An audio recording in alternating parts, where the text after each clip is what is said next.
Hi, and welcome to Q&A with Megan. I'm Megan, and today our focus for the Q&A session is Lent fasting. We talked about prayer last week, and this week we are talking all about what it means to give something up for the sake of getting closer to God in Lent. Our first question is, why do I have to give something up for Lent? Okay, so you don't have to do anything during Lent. You don't have to give up anything during Lent. The whole focus or point of Lent, though, is to reprioritize your life so that you can make God the center of your life, so that God can be the most important part of your experience on this earth. So to do that, we need to clear out some distractions, and this is where fasting comes in. Fasting is important and helpful when we want to get rid of some of the things that just get in the way of us communicating with God, believing in God, living with God, and enjoying God's presence in our life. So another reason we can give something up for Lent in order to get closer to God is to work on ourselves and our virtue, our discipline, our character, by doing something that is a little bit challenging for the sake of a greater good. We are really just forming ourselves to be these strong, confident people who are dedicated to our well-being and the well-being of other people as well, because we will indeed share who we are, our strengths and our virtues with others once we cultivate those within ourselves. And God will be pleased. God is working with us so that we can better love ourselves and each other. So another reason why we do fasting during Lent, giving something up during Lent, is because making God the center of our lives instead of these other distractions that really get in the way of us embracing God's presence, it just makes it so meaningful for us. It makes our lives more fulfilling and more joyful if we can let God take the reins. So what fasting and giving something up is really about is letting God have God's way with us instead of thinking that we have to just head on straight through and come up with everything on our own and just be totally independent from anything and self-sovereign in every way, not paying attention to God.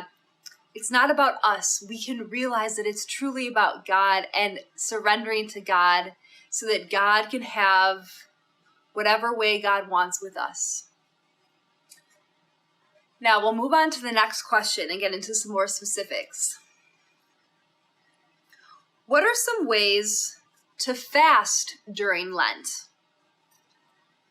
Okay, so now we want to know specifically what we can do. What are some options if we do want to take this route of fasting and giving something up during Lent to get closer to God? Well, my suggestion is to fast from something that you know is taking up a lot of your time and that is kind of preventing you from entering into more prayerful states. So maybe that's Facebook, scrolling through Facebook so much that you don't make enough time to connect with God or with yourself or with other people. Maybe it's some kind of habit that you have that is a little bit destructive or unhealthy or just doesn't allow you to live this full life that you really want to live. I think that you know of these things that you can cut out that are just nagging at you, that are just really pretty obvious things that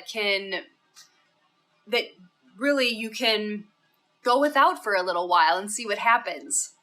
Another really big thing that I want to suggest is giving up certain attitudes and mindsets. So for example, during Lent, it's an amazing time to give up negative ways of thinking, judgment about yourself, judgment about others. You can give up complaining. You can give up nagging at people. You can just give up this sort of unhealthy, negative view that we all tend to sometimes fall into. And that can really be harmful in a positive and strong, joyful relationship with God and with ourselves and other people. So those are just some tips and some insights that I have about fasting. It's a really awesome way to just try and explore how we can change our lives a little bit. Like I said, reprioritize our lives so that it's more focused on the good, on what is really life-giving, on making God the center so that we can follow God, so that we can have this just overflowing, joyful time here together. And it's really just an opportunity for us all. So I hope that you take advantage of this Lenten time to fast from something in order to get to something better, to God's presence and to greater love for God, for yourself, and other people. That's what it will do for you.